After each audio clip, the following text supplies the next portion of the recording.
It is great to have you back here at Coin Lady channel. In this video, I'll try to explain what I think is happening with XRP, which is why a lot of people have been wondering if this is the quiet before the storm, or if this is the last opportunity to get in before a huge price move. Regarding the future of XRP, and why Brad Garland's house is too ancient to end up in a New York district courtroom, among other things. As a whole, the cryptocurrency market is currently valued at approximately $2.68 trillion, with a 1.84% change on the DAM and XRP, which is still trading between $60 and $83.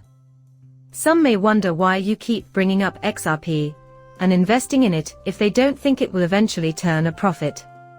Furthermore, my belief that XRP would prevail in court is unwavering. Regarding the financial infrastructure that utilizes cryptocurrency, I think XRP will establish a new benchmark through its partnerships. These partnerships include Uphold Medical, which links back into HSBC, and Banks of Hong Kong, which is crucial for XRP's ledger, and by extension, its involvement in the financial sector. Now, XRP usually does weaken, or trade at a lower price. Even when the volume is $755 million, the market cap is still hovering around $34.4 billion. Thus, what exactly are we going to cover at this meeting? Quite a few people, in the end, are becoming enthusiastic about the possibilities. There are a lot of moving parts, including the upcoming settlement conference with the Securities and Exchange Commission, for which we are still awaiting the release of certain documents. However, we must return to file number 942 in order to understand this. You may be asking what that is, and that brings us to the intriguing part of 947 and 942. The proposed judgment document that the chosen party submitted to the Securities and Exchange Commission is referenced here. Nevertheless, the move to order a file under Seal 942 was made by Garlinghouse Christian Lawson Ripple Labs.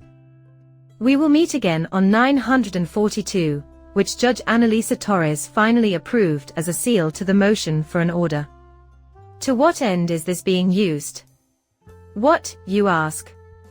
The truth is that this specific court document now bears the seal of approval for the settlement judgment. We will be able to determine its precise nature until we observe its release, which may occur within the next few days.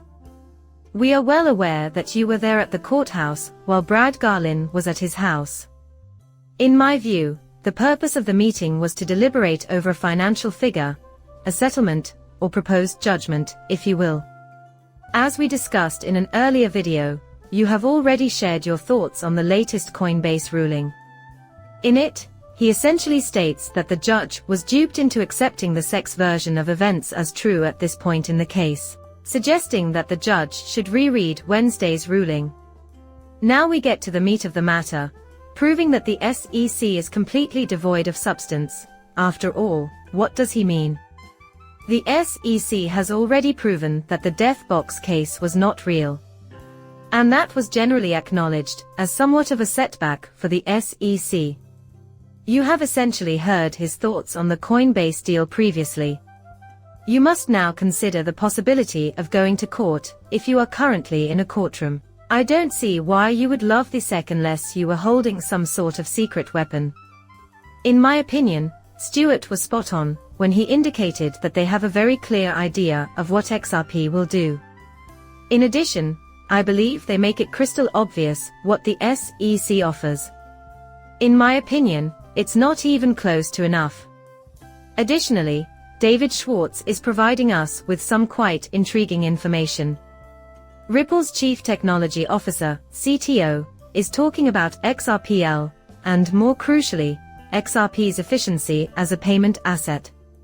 Now listen up, once this court case concludes, XRP will finally be able to join the rest of the world's financial infrastructure. Additionally, this section mentions that XRP's pricing is a key factor in determining its efficiency as a payment instrument.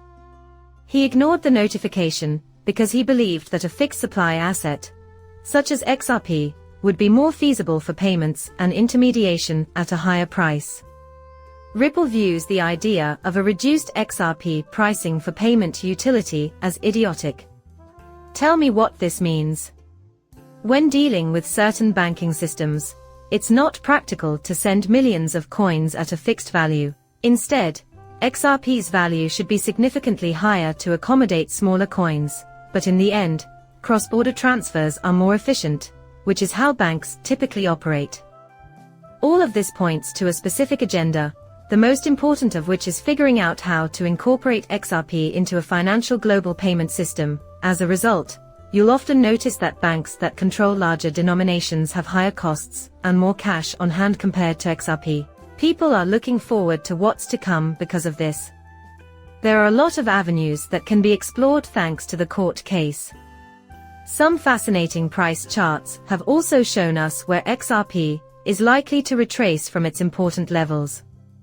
A crucial point of resistance that must be broken above is the 66-cent range. However, if we break above, we could return to the 74-point highs we witnessed not long ago. And then there's the elusive $1 that everyone loves to bring up. What does the weekly chart show when I examine my chart and see that Fibonacci has retraced this from the previous move? Even while it might not seem like it if you've held XRP for a while, we are actually in a very beautiful upward trend. It appears like we may be rejected on the weekly chart, but there is a lovely upswing on the daily chart that corresponds to some of the important Fibonacci points, such as point 618, which we retested. Additionally, it is worth mentioning that the 50-day simple moving average and the 200-day exponential moving average are both crossing at the same moment, which is known as a MACD cross. Concurrently, RSI is showing strong bullish signs. So, at the moment, there are a lot of indicators suggesting XRP could make a significant jump. On the flip side, many industry insiders are keeping their predictions about XRP's future movements under wraps. Right now.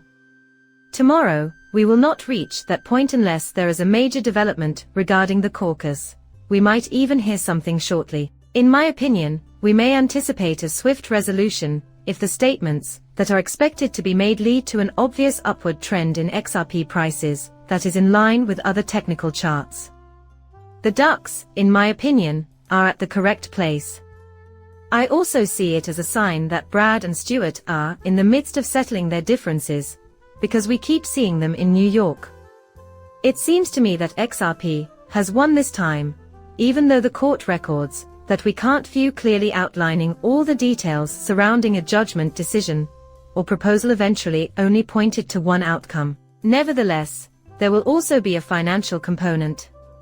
What do you think about the possibility of an XRP settlement this week? Share your thoughts in the comments.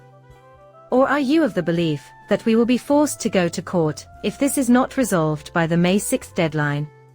Your opinions never cease to fascinate me. Well, that concludes our video. Do me a favor and subscribe to my channel. Muchas gracias, depart.